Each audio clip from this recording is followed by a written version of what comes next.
Good evening, viewers.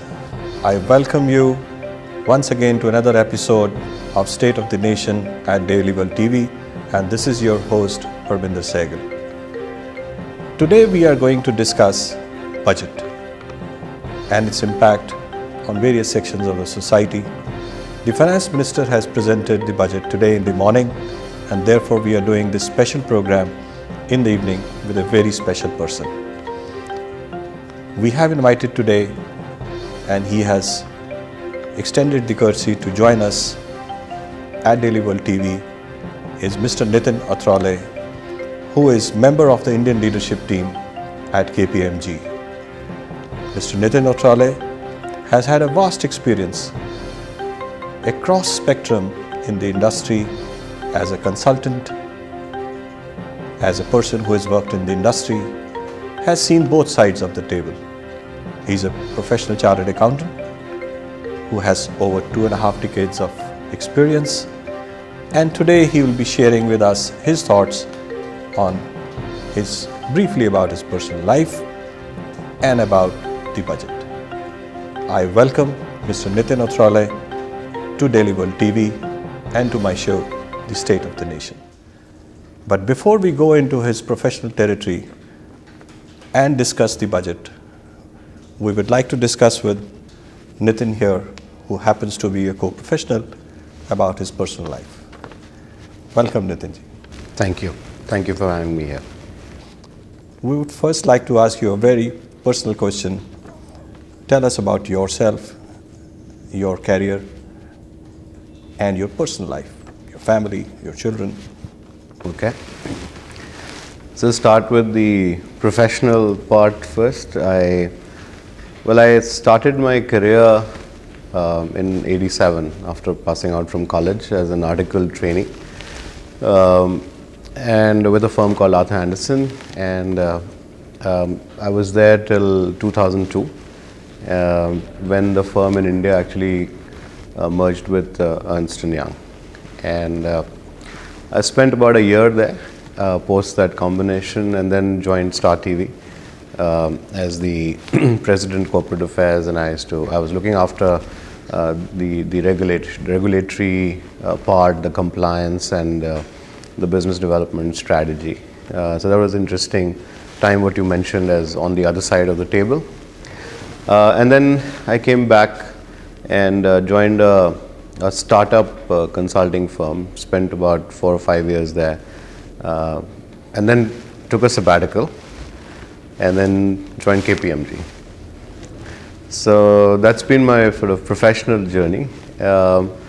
Personal, I've got two kids, 2 boys actually. One is in university, the other in school, and it's great to have 2 boys. Both are golfers, so I don't need to look for any company when I want a game. We have a 3-ball. And they beat you at it? They have better handicap? Much better than, and they love to beat me on the course, which I enjoy. Well, they would be also loving beating you in technology, because they are younger people and they understand technology better. They do, but I find that as a real convenience, because I don't have to apply myself.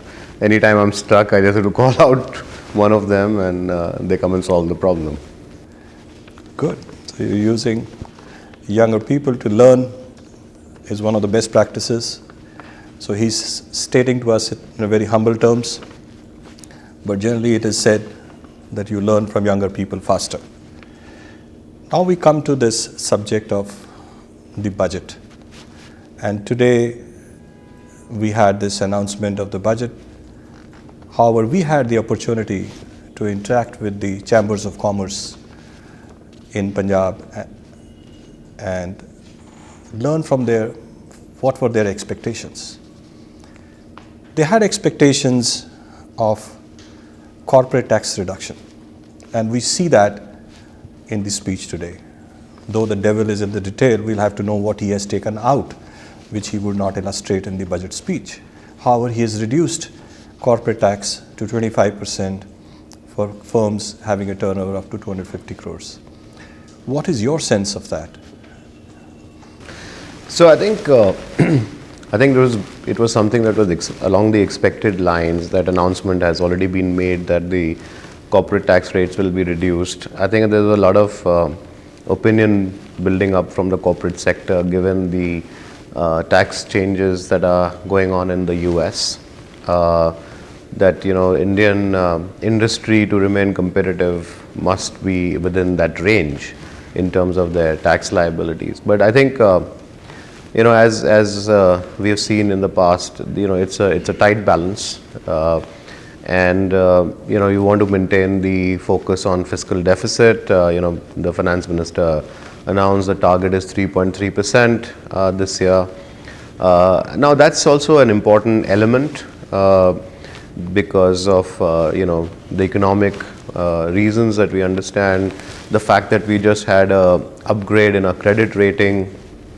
Many of those things could potentially get impacted if the fiscal deficit is not managed well. So I think there was limited headroom to go beyond what he's done. I think in terms of the reduction in rates and extending it to companies with 250 crores. So I think it's positive. It's just a demonstration of the commitment. So directionally, it's positive. He also made a statement that by extending it to companies with a turnover up to 250 crores, he's largely covering the entire medium MSMEs and small scale sector. And his comment on the budget was that 99% of the total company number of tax registrants as corporate tax registrants are covered by this. Yeah, so in terms of numbers, yeah. Absolute numbers. Absolute numbers, yes. In terms of percentage of tax that is paid by corporates, the story may be slightly different. I don't have that. That's where we would like you to comment, because the top 1% probably contribute 80%, 85% of the corporate tax. So I don't have the numbers at this point, but I would imagine that a large proportion of tax revenues come from the balance, which may not be covered under this particular proposal this time. So I think it needs to, that's why I said it's directionally positive. So hopefully that trend will continue and we'll get to that point over a period of next few years. So I think from a corporate sector perspective, direct tax was not, there was not sort of anything there which changes anything for them substantially. The other proposals, of course, make a bigger difference. And what, to your sense, are the areas that corporate sector was looking? So I think corporate tax reduction was just one of the issues. I think the other areas, I think some of the sort of elements of budget, which is the indirect tax GST, has gone out because most of those decisions are now being made as you go along. It's not waiting for a budget to be presented. Plus, it's something that the GST Council is looking at. So I think there is a little bit of a shift in that sense. Because those have very significant impact on the business itself. So today, I think the focus was more on looking at non-tax issues in terms of where the government spending is going to be and what's the focus of the government. I think that was a bigger focus than looking at tax proposals, and that was quite evident even from the fact that the finance minister, I think, pretty much devoted only last 15-20 minutes of his speech on the tax proposals, and the rest of the speech was about other programs of the government. Coming to that aspect, from the medium and small scale industry perspective and from KPMG perspective, you have some of them as your clients. You have large corporates as your clients. With the general direction of the budget this time being focused on, a lot of attention was given to agriculture, and a lot of attention was given to export promotion, and a lot of attention was given to, and made a statement on trade policy, on infrastructure. All these elements that he brought on, as you rightly commented, on the general aspect of the direction of the investment of the government to kickstart the investment cycle. Do you think in that section they are there? So I think, maybe just sort of if you look at it a little bit from a very macro perspective, what have been the key issues that, people have been talking about, which is essentially about job creation. Job creation, everyone recognizes, the MSME sector plays a very big role in job creation. The second issue has been about demand creation, and new investment has not been coming in to create additional capacity because people fear that there is not adequate demand. Now demand has to come both from domestic markets and we know that in the last few years the rural market has been a big driver of demand creation. And the other element of demand creation is from exports, which has also been a bit of a challenge with strengthening of rupees. The economies in other parts of the world which are key markets had been soft, and of course there's competition from other countries. So if you look at it in that from that context, I think making Indians exports more competitive, and especially from the MSME segment, has to be a priority because that's very critical for their well-being.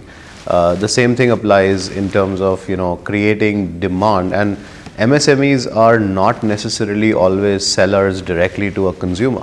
Very often they are actually suppliers to larger companies. And the demand creation therefore has to be general in the economy for everybody to expand capacities and expand production. So I think in that context, the overall increase in spending in the rural areas, the emphasis on rural infrastructure, the emphasis on doubling, continuing with that commitment to double farmers' income by 2022. Therefore, the fact that they want to have 1.5x as a benchmark for the minimum support price, expanding that umbrella. I think there are all these sort of elements which clearly show that there is a push towards putting more money into the pockets of rural India and kick that demand in that segment, and I think that's probably the right strategy at this point. Yeah, it's too early to ask you that question, but rightfully, if the money is going into that direction, it may start the investment cycle. And as you have clients in large corporates who are dependent on rural demand, and the raw materials come from the rural areas, so do you get a sense that this may lead to kickstarting the investment cycle in the private sector? Yeah. So I think in the last quarter, one is beginning to see some green shoots on private investment. I think as I interact with many of our clients, they also are talking about at least a little more confidence and looking at new investment plans. So I think that cycle is beginning to happen. And I'm hopeful that with all of these proposals, I think it will accelerate that process. And of course, we are in a very benign global economy situation right now, despite the threat of oil prices. So I think there are lots of positives. Actually, I have questions for you on that perspective. Sure. Because you have good international exposure. With the United States reducing its corporate tax rates with the clear intention, or at least the political voice behind the intention, to get investment back into the United States. And with us having a higher tax rate and higher dividend distribution tax, so the net income of American companies as payout to them is effectively at 44%. Do you see that this could be a negative impact on investments on us? I'm not so sure actually, because I think at least the way I see it is the US tax proposals are designed to, I think, achieve two things. One, for the US companies to bring their profits back home and invest that money in US for job creation and for production. And these measures are designed around that. Now, I think that these things may result in a lot of Indian companies deciding to invest, and when I say Indian, it could be any other company, but invest if US happens to be a big market, and they may find it now more competitive to actually manufacture in US than to manufacture, let's say, in India and export from here. So I think that could be potentially impact. The question that you are asking is, will the US companies stop investing in India because of that reason? Maybe not, because we have never been a big destination for people to come and invest for exports. Absolutely. Most people in our country, in India, have invested for the purpose of the domestic market, and then there is potentially some exports as they build capacity and scale here. So I don't think that those factors, why people invest in India are changing or getting significantly impacted by the US changes. But yes, I think Indian companies exporting to US may be impacted if there is domestic capacity coming up. But investment into India may not be an issue because of that. Nitin, my next question is around this investment cycle and the potential for India to produce so that we can create more jobs. As you look at many balance sheets, you look at the cost of production in India. What is your sense? Are we able to now bring down our cost of production with all the infrastructure coming in, from perspective of interest rates, electricity costs, freight, labor productivity, and other issues of cost, sourcing of raw material? What is the sense that you're getting in the last couple of years? Are we moving in a cost-efficient way in the direction? So I think it may depend on which industry you're looking at quite significantly, because the structures may be different. But I think from an overall perspective, if you see bringing in something like a GST, right? That at the end of the day does reduce cost. Because cost of compliance is lower, your credits are available, your logistics cost should be more efficient. So I think the entire process of the ease of doing business, as it's now popularly called, does improve the competitive situation for any business in India. So that, I think, is a big factor. Of course, we know that as a country we are deficient in terms of our infrastructure, and a lot can be done to improve productivity and therefore reduce cost. And I think that may be true in the context of some of the tax structures, which still need to get fine-tuned.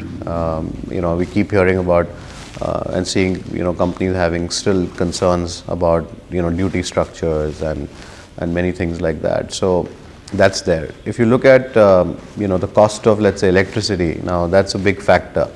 And interestingly, we have a cross subsidy. As you know, the industry actually pays more, and some of the consumers pay less, and a large amount of that subsidy comes from industry.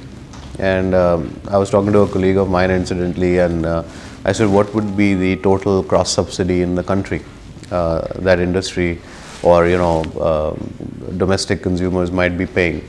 And that is to the magnitude of something between 20 to 25,000 crores. Now that is a significant amount of cost for one section of consumers to bear. So I think there are many such elements, and I think we need to start focusing on many of those things to say, whether it's a cost of interest, whether it's infrastructure, whether it's the regulations, whether it's the cross subsidies of this nature. I think a lot of issues are there to actually deal with over a period of time. The stock markets today reacted with a balance. They did not go down much, they did not go much up. What is the sense that you get that when stock markets did not react either way? It's just 50 points down. So, as a prudent person, I would never try and rationalize the behavior of stock markets. But I think if you see the overall tenor of the budget proposals today, I think there was a lot of sense of continuity, of continuing with the policies, with the thrust, increasing allocations in similar areas, tweaking some of the things. But so I think the stock markets, in that sense, I would say just reflect what the budget was all about, which was about continuity, which was about increasing. They did not understand or they didn't want to understand today. He has given a lot of push to the rural economy. He's tried to create huge demand in the healthcare sector. He has brought in out of the world insurance policy. He has increased the cess, of course, but he's putting a lot of money into education and skills, and he's putting a lot of money into infrastructure, railways, but the stock market did not react. Yeah, I think it's a bit early, I would say. I think one has to read the fine print, digest some of those proposals, analyze the impact on the industry. I think today's reactions would have been very much based on what was on the surface. But I think the budget was covering so many different elements today. There was so much detail. There was so much talk of continuing with the proposals of the previous years. That I would say that it's only fair that someone has to take time to understand. Yeah. He has brought long-term capital gains tax on stock exchange, transactions in stock exchange.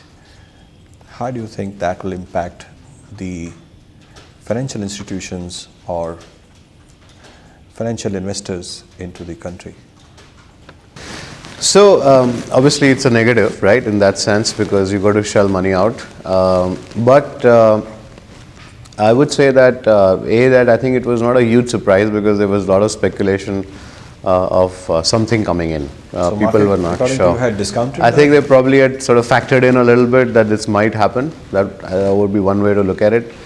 The other thing, of course, from an international investor's perspective, I think we still need to see what it means because they'll take time to figure out the impact. But for them also, one good thing has been recently the rupee has been strengthening, so the impact in dollar terms on the returns may not be that significant immediately. So yeah, I mean, but it's something that will have some implication, but it'll get factored into the pricing and but it's not. I think it's obviously the stock market's telling us that it's not a huge negative. Will him controlling the fiscal deficit and giving a directional push to reduction in fiscal deficit to 3.3%, do you think the rupee will strengthen further? I'm not sure. I think that it will significantly strengthen because that's been the sort of general trend of the government. I think one would have been surprised if there was any relaxation on the fiscal deficit area. So yeah, I think the rupee, there are other pressures. I mean, like I mentioned, the oil prices are up, the commodity prices are up. So I think it might just be balancing it out. What, according to you, at KPMG, is the strategic lookout for where the oil is going to be in the coming year? Has your consulting organization made a comment about this, or you would? Everyone who predicted anything 6 months ago has been proven wrong. So I'm not getting into that territory. Absolutely. Well, it's a very smart answer to a very difficult question because one doesn't know how will they manage the demand and supply. Coming to another aspect of budget was today that he said that I am going for rationalization of processes in direct taxes. What did he mean by that? I think it was more about the process where you have minimal sort of human intervention or interaction. So continue with the automation, continue with the electronic digital sort of filing. So I think it's more about just making the whole compliance process easy, digital, paperless, and where people kind of have less need to interact with any of the officials. In the E-assessment, he made a comment that I'm taking from 120 cities, so I'm making it to the whole of the country, the assessments, and the traditional method of assessment, interaction between the tax filer and the assessing officer, he's taking that out of the system. How much do you think that affect compliances, the comfort of the tax filers?